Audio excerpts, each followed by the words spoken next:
하나님의 말씀 봉독하겠습니다. 마가복음 16장 9절부터 18절입니다.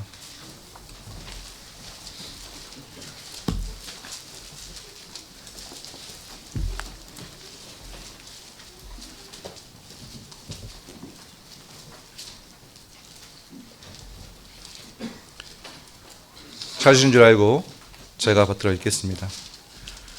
예수께서 안식 후 첫날 이른 아침에 살아내신 후 전에 7 귀신을 쫓아내어 주신 막달라 마리아에게 먼저 보이시니 마리아가 와서 예수와 함께하던 사람들이 슬퍼하며 울고 있는 중에 이 일을 알리매 그들은 예수께서 살아나셨다는 것과 마리아에게 보이셨다는 것을 듣고도 믿지 아니하니라.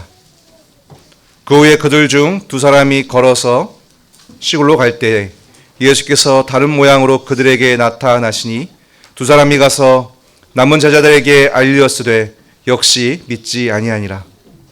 그 후에 11 제자가 음식 먹을 때에 예수께서 그들에게 나타나사 그들의 믿음 없는 것과 마음이 완악한 것을 꾸짖으시니 이는 자기가 살아난 것을 본 자들의 말을 믿지 아니함이러라. 또 이르시되 너희는 온 천하에 다니며 만민에게 복음을 전파하라. 믿고 세례 받는 사람은 구원을 얻을 것이요 믿지 않은 사람은 정죄를 받으리라. 믿는 자들에게는 이러한 표적이 따르리니 곧 그들이 내 이름으로 귀신을 쫓아내며 새 방언을 말하며 뱀을 집어올리며 무슨 독을 마실지라도 해를 받지 아니하며 병든 사람에게 손을 얻은즉 나으리라 하시더라. 아멘.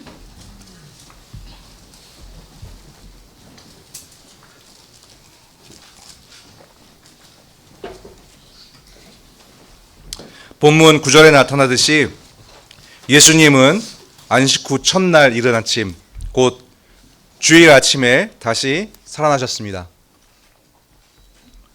그리고 사람들 앞에 나타나셨습니다.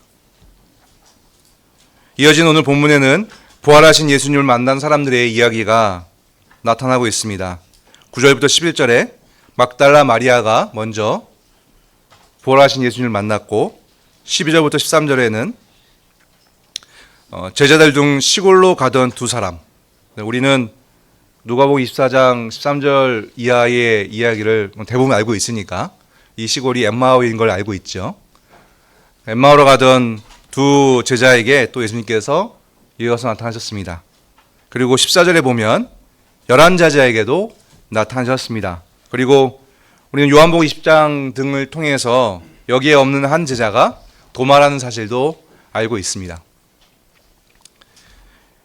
예수님은 6월절 안식이 시작되기 전에 분명 십자가에 못 박힌 채로 매달려 숨을 거두셨습니다. 예수님의 시신은 아리마대 사람 요셉에 의해 수습돼서 장사되었고 사흘 동안 무덤 안에 놓여 있었습니다. 모든 사람은 예의 없이 죽습니다. 무덤은 죽음의 증거이고 사람이 무덤 안에 있는 것은 죽음을 결코 벗어날 수 없음을 뜻합니다. 또 죽음은 죄의 결과입니다. 죄는 죽음의 원인입니다. 첫사람 아담의 범죄 이후로 모든 사람은 타락해서 하나님과의 영적인 사귐을 잃어버렸고 의로우신 하나님의 진노와 저주를 받게 되었으며 죽음에 이르게 되었습니다.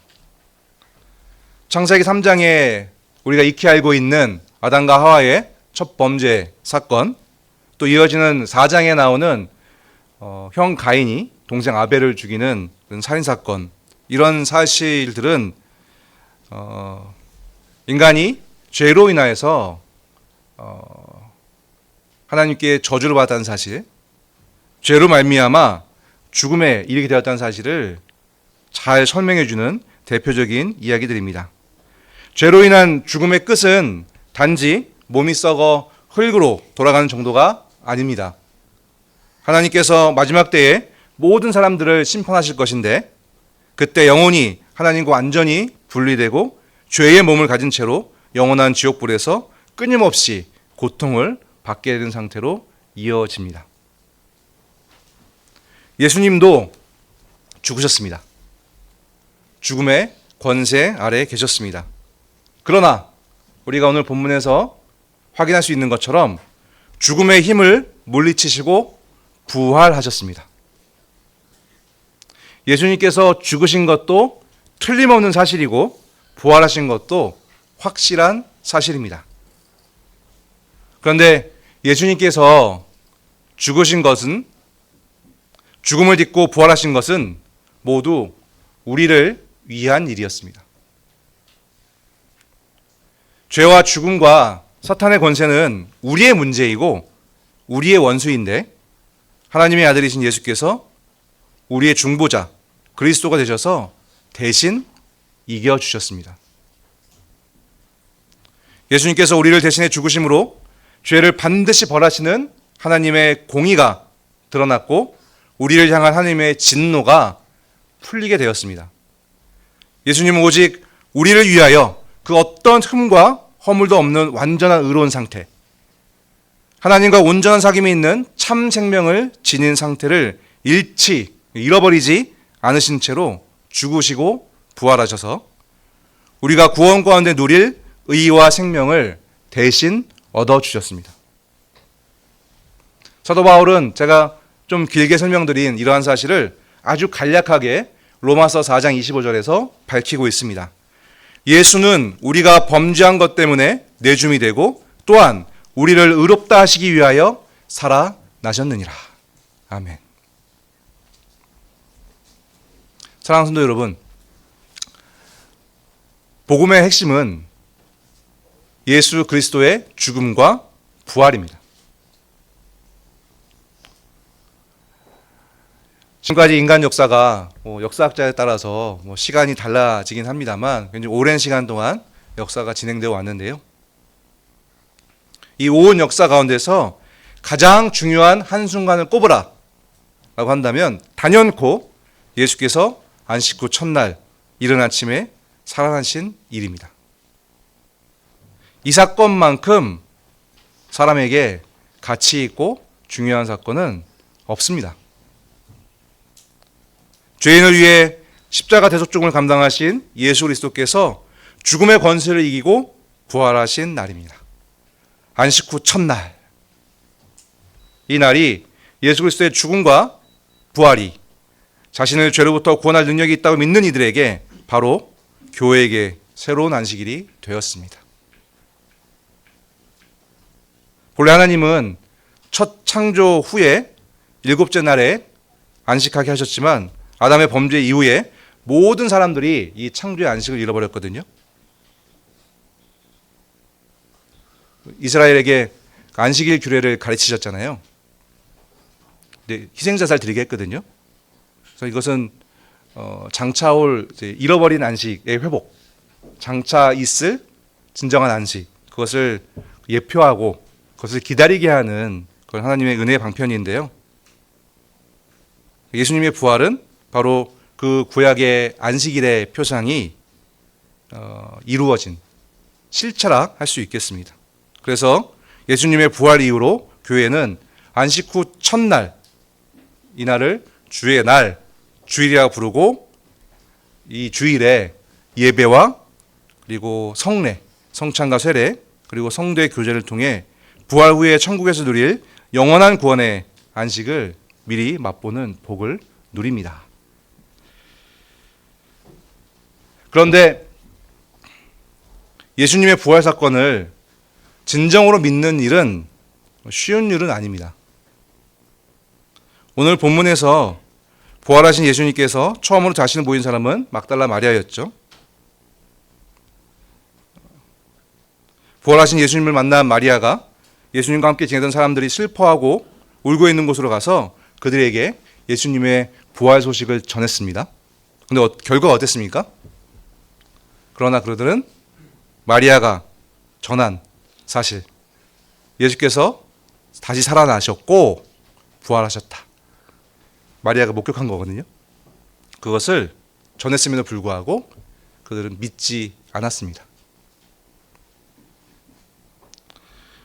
두 번째로 예수님은 부활하신 날 오후에 엠마오로 가던 두 제자에게도 나타나셨습니다. 이 두 제자도 역시 다시 예루살렘으로 돌아와서, 엠마오로부터 예루살렘으로 돌아와서 다른 제자들에게 예수님의 부활 소식을, 자신이 만난 예수님에 대한 사실을 알렸지만 다른 제자들도 두 제자의 말을 믿지 않았습니다. 복음서는 네 가지가 있잖아요. 그죠? 다른 복음서, 마태복음, 누가복음, 요한복음에는 사실 오늘 본문과 동일한 내용을 기록한 것, 보통 병행 구절이라는 표현을 쓰죠. 거기에 사실 오늘 세 가지 만남이 나오잖아요. 막달라 마리아, 그리고 엠마오로 간 두 제자, 마지막에 12제자, 물론 처음에 11제자가 만납니다만 그 이야기를 이 마가복음과 비교해서는 비교적 상세하게, 자세하게 기록해놨어요. 내용이 많아요. 그리고 흥미롭고 기억에 남을 만한 이야기들이 거기 많이 기록되어 있거든요. 예를 들면 마리아 같은 경우에도 요한복음 20장 11절 이하에 잘 나타나는데 사실 마리아가 두 천사하고 예수님하고 대화를 많이 하거든요. 요한복음의 기록은. 오늘 마가복음 기록에는 그런 내용이 전혀 안 나오지만 요한복음에는 그 내용이 자세하게 기록되어 있어요. 여러분 아마 익히 기억하실 거예요. 마리아가 예수님을 못 알아보잖아요. 그죠? 동산직인 줄 알았어요. 그래서 예수님 어디 갔냐고 예수님께 물었죠. 그렇죠? 그때 예수님께서 마리아라 불렀을 때 마리아가 그때 비로소 예수님 아는 그런 재미있는 장면이 나오죠. 엠마오로 간 두 제자도 마찬가지입니다. 굉장히 본문이 길잖아요. 누가복음 24장에 보면 본문이 길고 처음에 이 두 제자도 마찬가지로 예수님을 못 알아보다가 같이 막 길을 걸어가다가 예수님이 부활에 대해서 뭐 이런저런 얘기를 하는 참 재미있는 얘기가 나오죠. 그리고 이제 막바지에 가서 그러니까 이제 유할 곳으로 가서 식사할 때에서야 비로소 예수님을 알아보는 그런 흥미로운 장면이 나타나기도 합니다. 그리고 11제자들에게 나타나실 때 아까 도마 얘기 말씀드렸는데 그 믿음 약한 도마 우리 다 알고 있잖아요. 그렇죠? 그 이야기도 다른 성경에서는 요한복음에서는 더 자세하게 나타나거든요. 근데 마가복음은 일부러 그런 내용들을 거의 뭐 기록하지 않은 것처럼 보여요. 아주 간단하게 기록되어 있죠. 혹자들은 오늘 여러분 성경에 주가 있으면 보시면 알겠지만 이 누가복음 16장 9절부터 마지막 20절까지가 없는 사본이 있어서 어떤 사본에는 8절로 끝나는 사본들이 있거든요. 마가복음 사본이. 그래서 뭐 편집되었다 여러 가지 무슨 비평을 하게 되는데요. 하나님께서 이 오늘 본문까지를 마가복음으로 엮어서 우리에게 주셨거든요. 그리고 분명 성령의 의도가 있다고 저는 분명히 생각합니다. 그럴 때 단적으로 보았을 때 오늘 이 마가복음의 그 구조를 보면 이 간략한 구조를 보면 돋보이는 부분이 있어요. 그건 뭐냐면 믿지 않았다예요. 이 세 가지 사건 간략하게 기록해서 더욱 뼈대 속에서 보여지는 그런 단적인 면은 뭐냐면 예수님의 부활을 사람들이 처음에 도무지 믿을 수가 없었다 라는 사실입니다. 이처럼 죽은 자가 다시 살아나는 부활을 사실로 받아들이기란 정말 어렵습니다. 고린도전서 15장 35절 이하에 보면 사도 바울이 죽은 사람이 어떻게 다시 살아날 수 있습니까? 부활한 사람들은 어떤 몸으로 옵니까? 라고 질문하는 사람들이 있을 것이라고 말하는 그런 부분이 나옵니다. 사도가 말하는 이 질문자들은요, 부활을 부정하는 쪽에 가까운 사람들이에요. 부활에 대해서 더 잘 알고 싶어서 겸손하게 질문하는 것이 아니고요. 이미 부활은 있을 수 없다라고 단정을 내리고 질문하는, 그러니까 조롱에 가까운 질문이라고 볼 수 있어요. 도대체 그런 게 어디 있느냐? 사람이 어떻게 죽었다가 다시 살아날 수 있느냐? 다시 살아나면 그 몸은 뭐냐? 이렇게 짓궂게 질문하는 것이죠. 우리 흔히 상식이라 부르죠. 사람들이 보통 알고 있는 그런 지식이라고 할 수 있을 텐데요. 성경에는 이런 상식으로는 사실 받아들이기 힘든 그런 사실들이 많이 나오거든요. 그 중에서도 부활만큼 인간의 이성으로 납득하기 힘든 일도 없다 하겠습니다. 칼빈 선생은 이렇게 얘기했어요. 사람들이 죽어서 그 몸들이 완전히 썩어버리거나 불에 의해서 타버리거나 그런 일들이 있죠. 또 맹수들에 의해서 갈기갈기 찢겨 버렸다고 할지라도 그들은 마지막 날에 온전하게 회복될 뿐만 아니라 그들이 이전에 지녔던 몸보다 훨씬 더 영광스러운 몸으로 부활하게 될 것이라는 가르침은 하나님이 아니고서는 그 누구도 설득할 수 없는 진실이다. 부활의 사실을 정말 사실입니다. 믿는다고 하죠, 보통. 믿음으로 받아들이는 일은요, 사실 기적에 가깝습니다. 타락한 인간들의 흔히 상식이라 불리는 그들이 자랑하는 이성이라고 불리는 것으로는 도무지 알아낼 수 없는, 알 수 없는 그런 사실이 부활이라 하겠죠.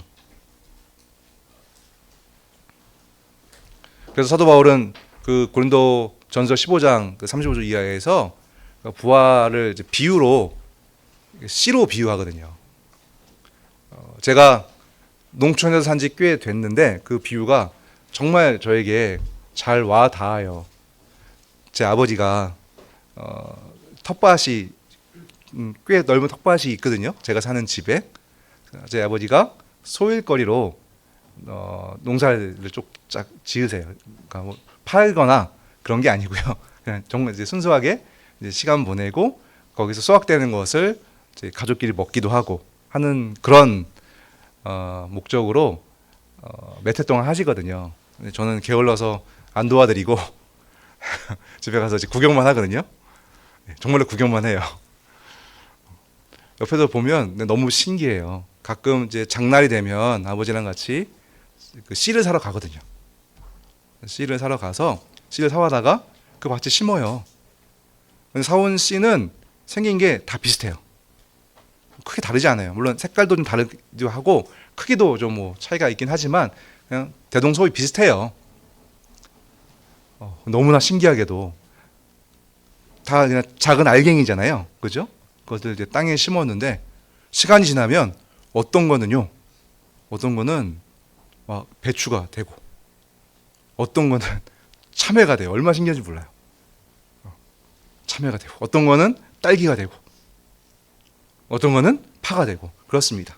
물론 이제 작은 모종을 심기도 해요. 씨를 심는 게 아니라 이제 묘종을 사다가 심기도 하지만 어찌되었건 너무나 신기합니다. 그러니까 씨만 봐서는 이런 게 맺힐 거라고, 이런 게 열릴 거라고는 상상을 못 하거든요. 여러분 가지 같은 거 보셨어요? 가지가 이제 좀 이렇게 대를 놓으면 가지가 이렇게 잘 뻗거든요. 키도 굉장히 많이 자라요. 옥수수 같은 거 너무 신기합니다. 옥수수는 정말 높이 자라잖아요. 옥수수는 한 번 심고 다시는 안 하거든요. 왜냐하면 너무 높이 자라서 햇빛을 다 막아버리기 때문에 다른 식물들이 안 자라더라고요. 이런 게 다 경험이죠. 그래서 한 번 심고 더 이상 옥수수 심지 않는데 그 옥수수도 마찬가지로 처음엔 씨였어요. 그게 사람 키보다 훨씬 큰 높이로 자라나서 여러분이 잘 알고 있는 노란 먹기 좋은 옥수수 열매를 맺거든요. 이제 그런 비유를 들면서 우리가 그런 것을 익숙하게 보는데 어찌하여서 부활을 믿지 못하느냐라고 가르치거든요. 우리가 부활을 참사실로 받아들이지 못하는 그 이유는 우리에게 익숙한 그런 사실들에 너무 매여 있기 때문이라 할 수 있습니다. 그것이 전부 다 사실인 것처럼 생각하여서 그것을 뛰어넘는 사실에 대해서는 이제 받아들이지 않으려고 하는 것이 할 수 있겠죠. 사랑하는 성도 여러분,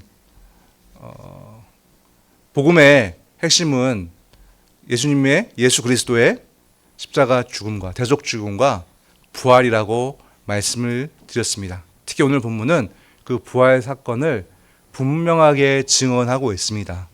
그러므로 우리 이 말씀을 따라서 비록 우리의 경험으로는 지금까지 예수님 외에는 부활한 사람이 없잖아요. 그죠?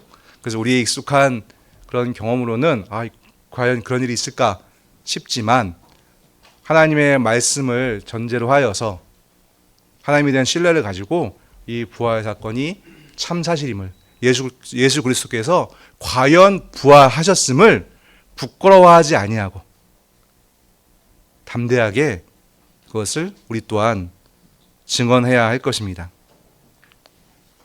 우리 어린 학생들도 지금은요, 학생들이 꽤 있는데요. 지금은 예수님이 부활하신 것을 믿니? 라고 하면 정말 예쁜 얼굴로 초롱초롱한 눈으로 예 믿어요 라고 얘기를 합니다.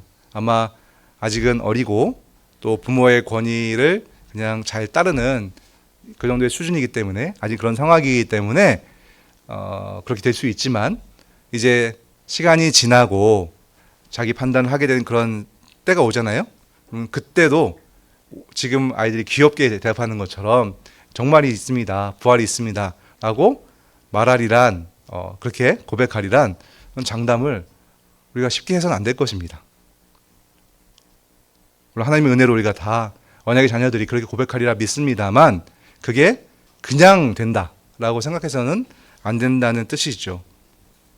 그래서 계속해서 우리 장년들이야 뭐 당연히 많은 생각을 하고 말씀을 따라서 깊게 상고하지만 우리 어린 학생들이 대답을 잘한다고 해서 그냥 넘어갈 것이 아니라 과연 그런지를 계속 묻고 그 부활의 의미가 어떤 것인지도 함께 대화하는 가정 속의 모임이 이어져야 할 것입니다. 특히나 오늘날은 과학주의 시대잖아요. 과학의 영향을 굉장히 많이 받고 있는 시대인데요. 과학은 검증 가능한 어떤 사실, 그래서 일반적으로는 그 진실이라고 얘기하죠. 거기로부터 그것을 전제로 해서 계속 추론하기 때문에 사실에 가깝다라고 제 주장을 합니다. 검증 가능한 사실 주로 이제 실험이잖아요. 사람이 볼 수 있는 거, 그죠? 사람이 확인할 수 있는 거, 거기로부터 출발하기 때문에 과학적인 사실, 과학적인 어떤 결론은 그건 진실에 가깝다라고 주장을 하지요. 그러나 그 과학도요, 그 과학을 수행하는 사람이 배제되지 않는 한, 그러니까 사람이 객관적일 수 없거든요. 그래서 사실은 그 과학적인 결과도 믿음에 가깝습니다. 이 시대가 어떤 그런 가치관이 팽배하냐면요, 일반 학교나 사회에서 뭐 과학을 기초로 하여서, 과학적인 사실을 기초로 해서 말하는 것은 정말 사실이고 인정할 것이고 모두가 다 동의해야 되는 그런 것인데, 성경을 기초로 해서 뭔가를 말하면 그것은 종교고 아직도 뭐 그런 얘기를 하고 있냐고 타박하는 그런 비교가 있거든요. 근데 그것은 잘못된 일입니다. 사실 과학이나 성경이나 출발점은, 그 기초는 둘 다 믿음이에요. 믿음에서 출발하는 것인데 우리는 하나님의 말씀을 믿음으로 출발하는 것이죠. 그래서 우리는 우리가 지금 주장하고 있는 사실, 예수 그리스도께서 참으로 부활하셨다, 죽음의 권세를 이기시고 참으로 부활하셨다라는 이 사실을 그 어떤 과학적 진실보다 더 확실한 사실로 받아들입니다. 본문 14절에 보면 예수님이 제자들에게 나타나셔서 자기가 살아난 것을 본 자들의 말을 믿지 아니한 제자들의 믿음 없는 것과 마음이 완악한 것을 꾸짖으셨습니다.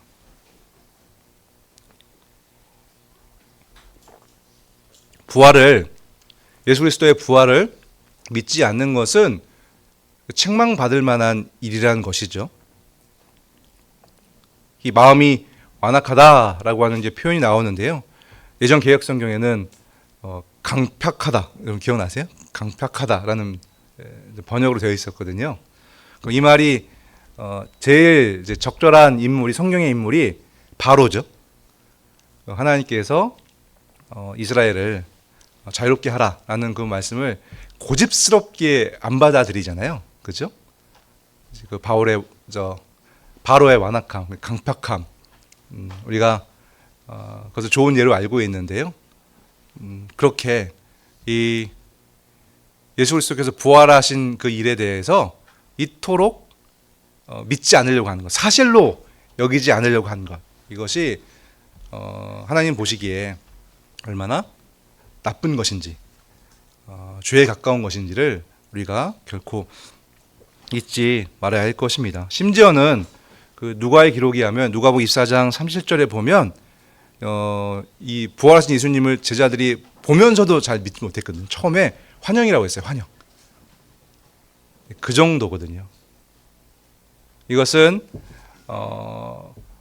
예수 그리스도의 부활의 사실이 그만큼 인간의 상식을 뛰어넘는 진실이라는 사실을 알려줌과 함께 그것을 믿는 것이 얼마나 기적적인 일이라는 사실을 그리고 이 기적을 누리는 것이 사람에게 얼마나 복인지를 우리가 잘 알게 하는 말씀이라 하겠습니다. 그런데 이 예수 그리스도의 부활을 받아들이지 못하는 것, 그 믿지 아니한 것에 대해서 우리가 좀 더 깊게 생각해 볼 필요가 있습니다. 그러니까 단지 부활의 사실만, 그러니까 사람이 죽었다가 다시 살아났다, 이 사실만을 받아들이지 못하는 것이냐, 그 정도가 아닌 것 같아요. 사실 제자들은 부활을 이미 본 적도 있거든요. 물론 이제 나중에는 결국 죽게 되겠지만 비슷하게 얼마 전에 나사로를 본 적이 있어요. 제자들은, 그죠? 죽은 나사로가 살았단 말이죠. 물론 약간 차이가 있습니다만 사흘 동안 죽음의 권세 아래에 있는, 그 정도는 아니었습니다만 어쨌든 분명히 죽은 것으로 판정되었던 나사로가 살아난 것을 본 적이 있어요. 그래서 제자들이 부활을 받아들이지 못했다라고 했을 때는 좀 더 깊은 차원의 무엇이 있었다라고 우리가 짐작해 볼 수 있겠습니다.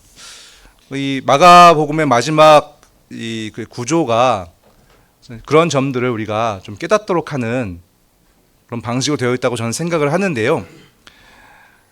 이어진 오늘 본문 15절에 보시면 또 이르시되라고 하면서 우리가 잘 알고 있는 제자들을 향한 마지막 가르침, 또 제자들의 사명에 대한 가르침을 주시는 장면이 나오거든요. 또 이르시되라고 하고 나오죠.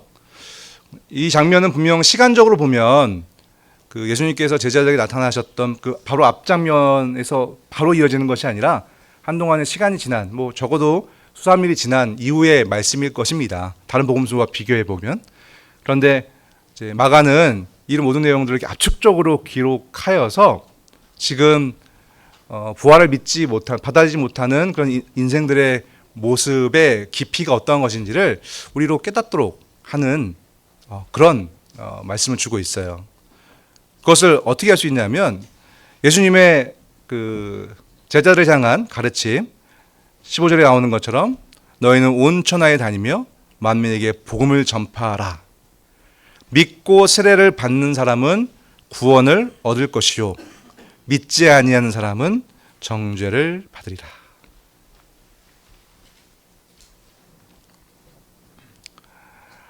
복음의 핵심은 예수 그리스도의 죽음과 부활이라고 말씀을 드렸습니다. 그 복음을 전파하라고 제자들에게 마지막 당부를 주님께서 하시는 것이죠.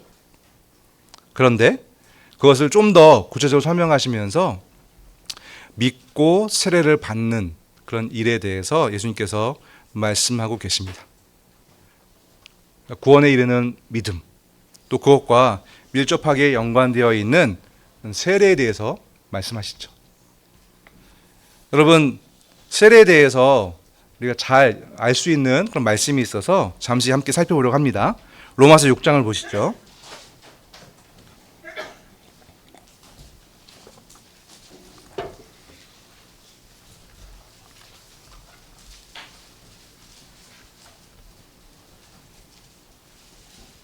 (6장) 3절부터 (5절) 우리 같이 한번 천천히 읽어볼까요? 시작. 무릇 그리스도 예수와 합하여 세례를 받은 우리는 그의 죽으심과 합하여 세례를 받은 줄을 알지 못하느냐. 그러므로 우리가 그의 죽으심과 합하여 세례를 받음으로 그와 함께 장사되었나니 이는 아버지의 영광으로 말미암아 그리스도를 죽은 자 가운데서 살리심과 같이 우리로 또한 새 생명 가운데서 행하게 하려 함이라. 만일 우리가 그의 죽으심과 같은 모양으로 연합한 자가 되었으면 또한 그의 부활과 같은 모양으로 연합한 자도 되리라. 아멘. 보통 세례하면 씻는 예식, 그래서 죄 씻음에 대해서 첫 번째로 생각하게 되는데요. 당연히 그런 의미가 있고요. 그런데 사도 바울은 좀 더 나아가서 세례의 깊은, 세례라고 하는 그런 의식에 담겨 있는 그런 깊은 의미를 잘 설명해 주고 있습니다. 여기 세례를 말할 때에 예수와 합하여 라는 것이 계속 강조되고 있죠. 그리고 마지막에는 5절에는 연합한 자가 되었다라는 표현도 나타나고 있습니다. 그래서 세례라고 하는 것은 결국 로마서의 가르침에 따르면 예수 그리스도와 연합하여 합하여 함께 죽고 사는 것을 의미합니다. 그리스도 안에서 옛사람이 죽고 새 사람으로 사는 그런 근본적 변화를 이 의식이 의미하고 있는 거예요. 그러니까 예수 그리스도의 부활은 단지 한 사람이 죽었다 살아났다라고 하는 정말 도무지 믿을 수 없는 역사상 단 한 번도 없었었던 그런 이례적인 사건 정도가 아니라 그래서 우리가 참 그것은 믿기 어렵다 이런 차원이 아니라 거기에는 모든 믿는 자들이 함께 결부되어 있는 그러니까 모든 믿는 자들에게 영향을 미치는 사실. 그러니까 단지 예수 그리스도 한 사람의 죽음과 부활이 아니라 그분의 죽음에 많은 죄인들이 함께 하게 되며 그분이 그 죽음의 권세를 이기신 것과 같은 그 일에, 그 놀라운 일에 또한 많은 사람들이, 믿는 사람들이 함께하게 되어서 부활에도 함께 동참하게 될 것이라는 사실이 세례를 통해 알려지고 있는 것이죠. 오늘 마가복음 본문에 비록 아주 명확하지는 않고 암시적이라 할 수 있겠습니다만 전체적인 흐름이나 구조를 보면 사람들이 도무지 믿을 수 없었던 그런 부활의 내용은 단지 사람이 죽고 사는 이 정도의 문제를 넘어서서 예수님께서 제자들에게 우리 마가복음을 통해 전체적으로 많이 확인했죠. 오랫동안 가르쳐 오셨던 그런 내용들, 방금 사도 바울의 그런 가르침을 통해 확인했었던 예수 그리스도의 대속 죽음과 그 안에 함께 연합이 되어서 우리 요한복음 15장의 그 포도나무 비유를 통해 잘 알고 있는 것처럼 그와 접붙여져서 함께 죄의 권세를 이기고 오직 그의 능력으로 그가 얻은 그런 공로, 권세로 말미암아 부활에 이르는 그런 신비, 그 신비가 담겨 있다고 하겠죠. 제자들은 아마 이 모든 사실들이 복잡하게 떠오르면서 예수 그리스도께서 죽으셨을 때 과연 이것의 의미가 무엇인가에 대해서 제각각 그런 많은 질문들, 궁금증들, 그리고 어쩌면 좌절, 어쩌면 두려움, 이것이 무엇일까라고 하는 그런 많은 그런 생각들을 갖게 되었을 것입니다. 그것을 확실하게 알 수 없었기에 당장 앞에 있는 두려움, 그러니까 군사들의 권세, 이것이 두려워서 뿔뿔이 흩어지고 말았던 것이죠.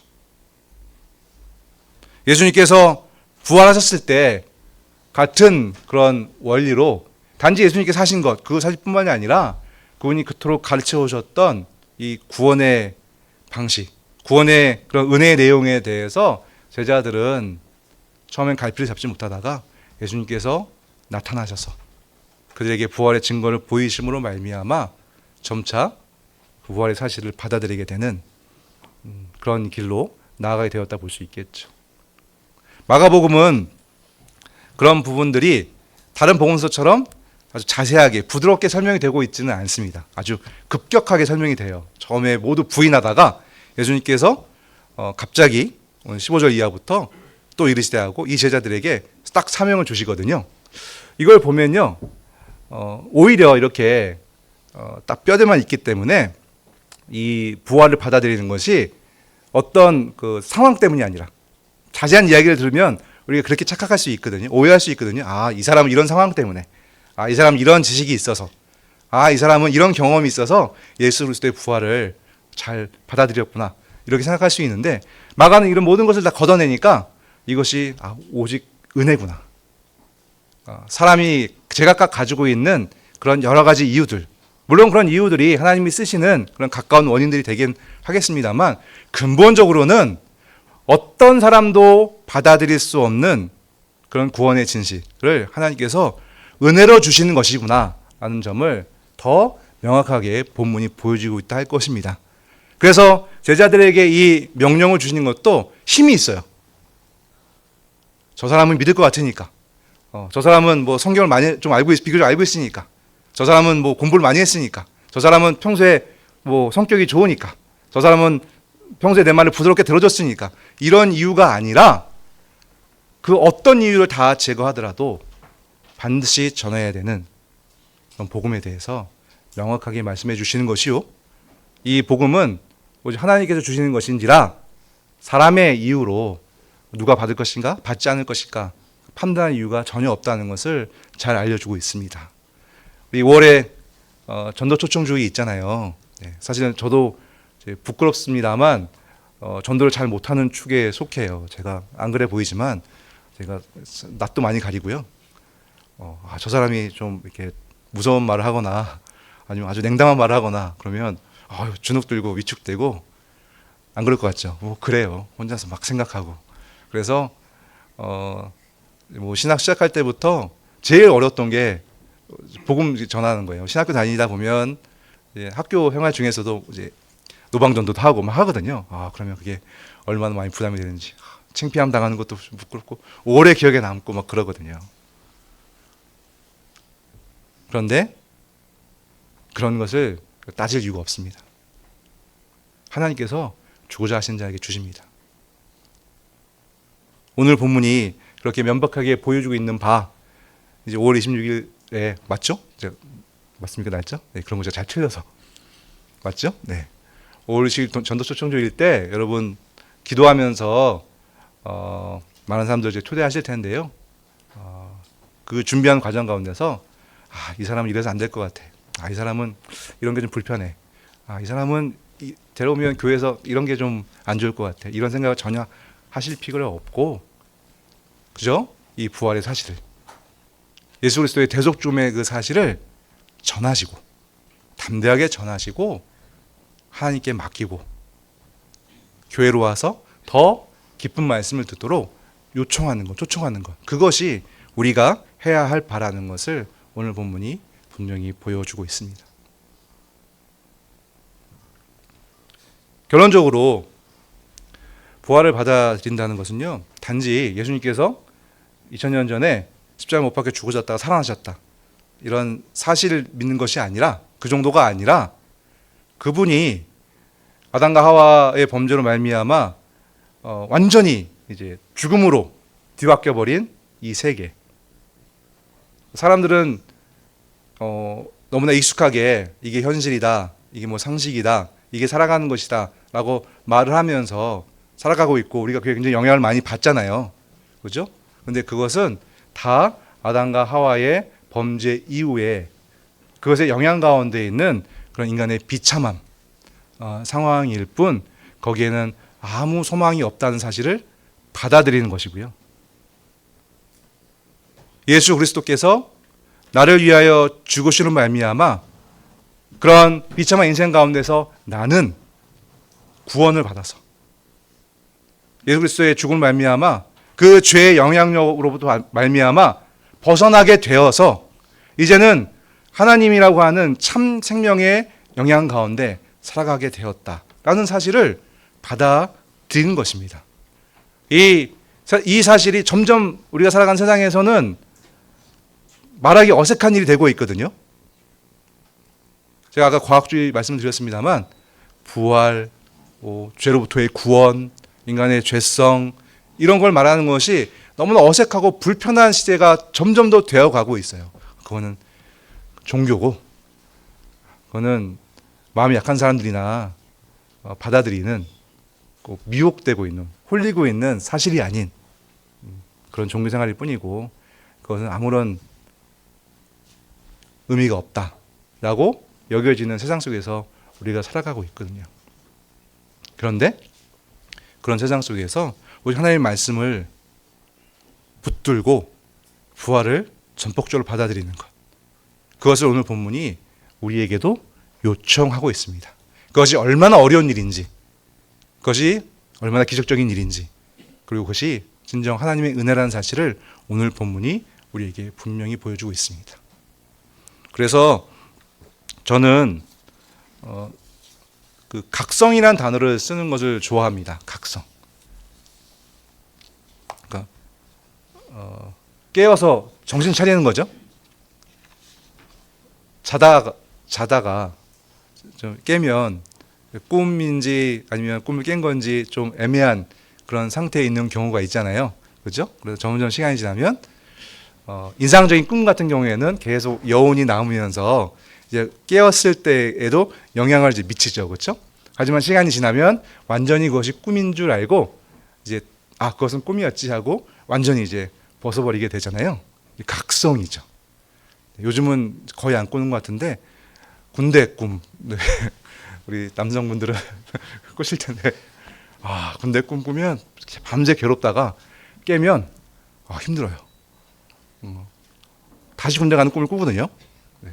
그럼 딱 깨면 그 처음에 입대했을 때 저는 30개월, 2년 6개월 있었는데 제가 헌병이어서 공군이지만 헌병이어서 꽤 거친 데 있었거든요. 그래서 첫날의 그 기억을 잊을 수가 없는데 이 2년 6개월을 어떻게 버티지 하면서 너무나 마음이 답답하고 괴롭고 했던 그런 기억이 나거든요. 근데 꿈속에서 그 기분을 그대로 느끼는 거예요. 네. 딱 깨면 그 중간 상태에서 그 마음을 계속 가지고 있거든요. 근데 시간이 지나면 이제 꿈이었구나 하고 이제 마음이 편안해지면서 이제 각성을 하게 되거든요. 마치 그와 비슷합니다. 부활을 믿는다는 것은요, 이 성경 부활 사실로 말미암아 각성하는 거예요. 이 사실이 없었던 삶은 거짓이었구나. 그건 의미가 없었구나. 그거는 죄의 영향 가운데 있었구나. 라는 것을 깨닫고 정신을 차리는 거예요. 그래서 새로운 세상을 보는 거예요. 부활이 영향을 미치는 세상. 예수 그리스도의 부활이 힘을 미치는 세상을 바라보는 거예요. 눈으로 보는 그 정도가 아니라 마음 깊이 깨닫고 그리고 내 안에서 그 변화를 확인하는 거죠. 그리고 우리가 교회를 모였잖아요. 나뿐만이 아니라 다른 사람에게도 동일한 변화가 있는 것을 보면서 안심하고 이게 나 혼자만의 착각이 아니었구나. 진짜구나. 라고 함께 위로를 얻고 힘을 다해서 그 새로운 현실을 점점 더 많이 영향을 받고 그 사실에 지배를 받게 되는 것. 그게 부활 신앙이라 할 수 있습니다. 그냥 교회 다니면 사람들 보기에 좀 이렇게 좋아 보이고 나이스해 보이고 교회 다니니까 장로님이니까 집사님이니까 교회 성도님이니까 우리 교회는 그 서리 집사 이런 게 없어서 보통 일반 교회들은 그냥 다 집사님이잖아요. 그렇죠? 교회 집사니까. 이런 타이틀 속에서 좀 너무 지나치게 나쁜 일 안 하고 아니면 남들 안 볼 때 좀 나쁜 일을 하더라도 남들 볼 때는 그렇지 않은 척하고 살아가는 그 정도. 좀 더 나아가서 그래도 교회 다니니까 교회에서 말하는 어떤 도덕적인 가르침들 이런 것들을 지켜야지 혹은 종교적인 행위들을 해야지. 이 정도가 아니라 물론 거기서부터 출발할 수 있지만 정말 성경이 말하는 그 사실, 난 죄로 인해서 부패했고 타락했고 정말 죽었구나. 내 몸이 움직이고 호흡하고 있지만 내 영혼이 죽어서 내 육신은 마치 꺾인 꽃처럼 금세 시들 뿐 아무런 그런 힘도 없고 아무런 그런 의미도 없는 것이구나. 내 진짜 생명은 하나님께 있는데 죄로 인해서 하나님께 단절되었구나. 그것이 나의 마음을 괴롭게 하고 정말 깨닫는 거죠. 각성하는 거죠. 내 마음 깊이 들어가서 괴롭고 슬프고 마음이 가난하고 그 문제 정말 해결하고 싶고, 그때 예수 그리스도의 죽음과 부활이, 이 복음의 진수가, 복음의 정수가 나에게 뛸 듯이 기쁜 사실이 되어서 새로워진 나를 그 안에서 발견하고 진정으로 깨닫고 그리스도 안에서 새로운 삶을 살아가게 되는 것. 비록 여전히 이 땅 가운데엔 죄의 흔적들이 남아있어서 완전해질 수 없지만 하나님의 약속대로 나는 이제 부활을 얻은 자로서, 하나님 나라로서 나아가는 그런 복된 부활을 얻은 자로서, 영생을 소유한 자로서 그리스도의 능력으로 그에 합당한 그런 의로운 삶, 하나님의 성품을 드러내는 삶, 하나님의 율법을 이루는 삶을 마땅히 살아가는 것이 나에게 복된 일이다. 이게 나의 인생의 가치다.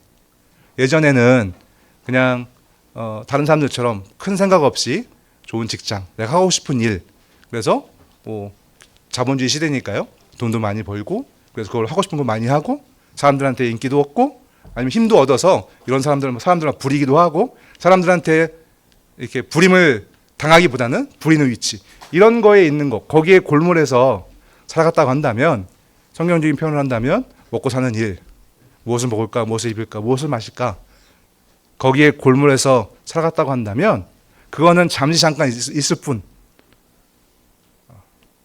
그것은 궁극적으로 나를 영원히 있게 하는 아무런 죄로 되지 않고 오직 믿음으로 나와 연합되어 있는, 합하여져 있는 그런 그리스도 안에서 발견되어지는 새로운 영혼의 그런 결과물들, 결실들, 믿음과 소망과 사랑과 성령의 열매들과 그것으로 말미암아 나오는 많은 말들과 행동들, 비록 그것이 이 세상의 방식으로는 별로 인정받지 못하고 알아주지 못하고 쌓이는 것처럼 보이지 않는다고 할지라도 내 믿음 안에서 그것이 차곡차곡 하늘 보화로 쌓여서 마침내 내가 주님께서 재림하셔서 온전한 부활을 경험하게 될 때 그 모든 것이 하나님의 기쁨의 대상이 될 것이라는 확신 가운데 살아가는 것. 누가 뭐라고 하더라도 그것이 바로 부활 신앙을 갖게 되는 것이라 할 수 있습니다. 그것이 얼마나 기이하고 복된 일인지 주님께서는 이 믿는 자들에게 기이한 표적이 따를 것이라고 말씀하고 있습니다. 귀신을 쫓아내고 방언을 말하고 뱀을 집어올리고. 뱀을 집어올리, 도시에서는 어렵겠죠, 그렇죠? 제가 사는 데는 뱀이 있어요. 아주 오랜만에 뱀을 봤는데요. 참 음산하더라고요. 뱀이 쓱 기어가는데, 성경에서 왜 그 뱀이 그런 죄의 악의 표상이 되는지, 사나의 표상이 되는지 체감하기도 했는데요. 근데 뱀을 집어올려도 해를 받지 않고, 그리고 독을 마실지라도 해를 받지 않는 이러한 기적을 함께 주시겠다라고 약속하십니다. 이 약속을 우리는 오해하지 말아야 할 것입니다. 이 약속의 성취를 우리는 또한 성경에서 발견합니다. 사도행전에서 교회의 기초를 세워갈 때에 예수님의 제자들, 사도들로 말미암아 이런 모든 일들이 이루어지는 것. 사실 이것은 구약의 예표, 이사야서라든가 예레미야서에 발견되는 구약의 예표요. 하나님께서 교회를 통해서 이루실 이 부활의 능력, 이 얼마나 큰 것인지를 보였던 예표요. 그것의 성취로서 사도행전에 나타나는, 초대교회 때 나타나는 일들이거든요. 이것이 그대로 모든 시대에 이어질 것이라고 생각해서는 안 됩니다. 이것은 그만큼 부활 신앙이 얼마나 복된 것인지를 알려주는 그런 하나님의 그런 은혜의 그런 수단일 뿐, 결코 그리고 이것이 모든 교회 시대 때 기계적으로 적용되는 은혜가 아니라는 사실을 우리는 잊지 말아야 합니다. 그래서 사도행전이 여러분 어떻게 끝나는지 아시죠? 사도들이 막 기적을 하면서 끝나는 게 아니고요. 사도행전 마지막에 보면 사도 바울이 말씀을 가르치는 걸로 끝나요. 뭐 아무런 그런 무슨 특별한 것이 없어요. 오히려 이러한 약속들은 처음 교회가 세워질 때, 그러니까 믿음이 처음 전파될 때 아무것도 알지 못하는 이들에게 이 권세가 얼마나 큰 것인지를 알려주는 그런 하나님의 은혜의 방편이 될 뿐이고요. 사실은 이거보다 훨씬 더 크고 기이한 게 부활 자체거든요. 이것과는 비교할 수 없는 너무나 위대한 것이 우리가 그리스도 안에서 죄를 벗어버리고 참 생명을 얻는 것이에요. 어린이들에게, 어린 자들에게 그것을 처음 줄 때 마치 아이들에게 좋은 약을 주고 싶지만 그것을 먹지 못하니까 단 거 섞어서 주잖아요. 그렇죠? 네, 그것처럼 하나님께서 하실 뿐입니다. 그래서 제가 늘 당부드리거든요. 여러분 정말 이런 기적을 보고 싶으십니까? 선교 나가십시오. 정말입니다. 선교로 나가셔서요. 정말 복음의 불모지, 말씀이 처음 선포되는 그런 곳에 비교적 이런 기적들을 많이 보실 수 있습니다.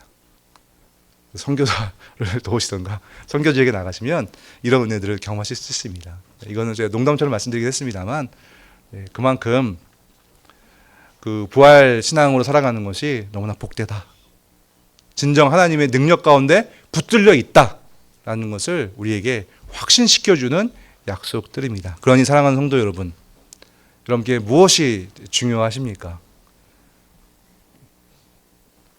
각자에게 지금의 상황 가운데서 이게 급하다, 이런 것들이 중요하다, 이거 빨리 처리해야 된다 하는 것들이 많이 계실 것입니다. 물론 지혜롭게 처리를 해야 되겠죠. 그러나 우리는 이렇게 모여 있잖아요. 우리가 모여 있는 이유는 특히 부활의 날에, 오늘이 부활을 기념한 날이거든요. 우리가 부활을 인정하는 자로서 진정한 안식을 누리는 자로서 함께 모여 있는 것입니다. 그렇다면 우리 모두는 이 부활 신앙을 가지고 각성하여서 그리스도로 말미암아 내가 새로운 삶을 살게 되었다는 것을 잊지 않고 살아가는 그 삶을 함께 쫓아가야 합니다. 함께 그것을 이루어 가야 합니다. 그럴 때 교회가 그 시대가 감당하지 못하는 힘을 발휘하게 됩니다. 교회의 힘은 바로 이 부활 신앙에서 나옵니다. 세상을 다르게 보는, 이게 진실이잖아요. 세상을 다르게 보는 그런 각성 가운데서 교회의 힘이 나오게 됩니다. 어쩌면 이 시대가 그런 교회의 힘이 점차 상실되고 있는 것은 아닌가 하는 두려움이 듭니다.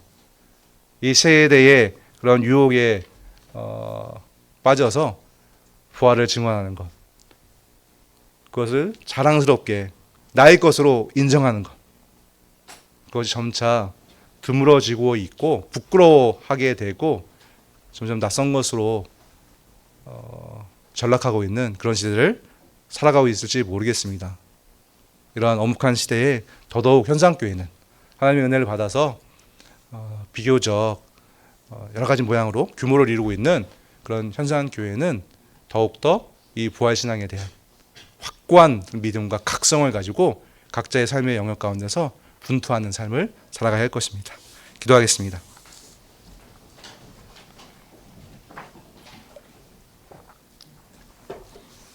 하나님, 우리에게 부활신앙을 주시고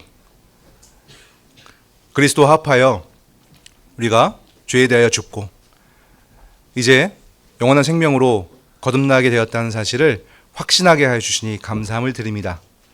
우리가 각성하여서 이전에 보지 못했던 세상을 보게 하시고 이전에 깨닫지 못했던 진실을 깨닫게 하여 주시니 참으로 감사함을 드립니다.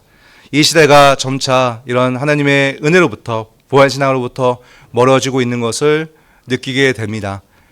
바라기는 현장교회에 속한 모든 사랑하는 지체들이 더욱더 분투하여서 복음을 전하되 복음의 핵심이라고 할 수 있는 예수 그리스도의 대속 죽음과 부활, 그와 합하여진 나의 죽음과 나의 부활에 대해서 강하게 증언하는, 그리고 그 능력을 보여주는 복된 삶을 살아갈 수 있도록 하나님 은혜 내려 주시옵소서. 예수 그리스도의 이름으로 기도드립니다. 아멘.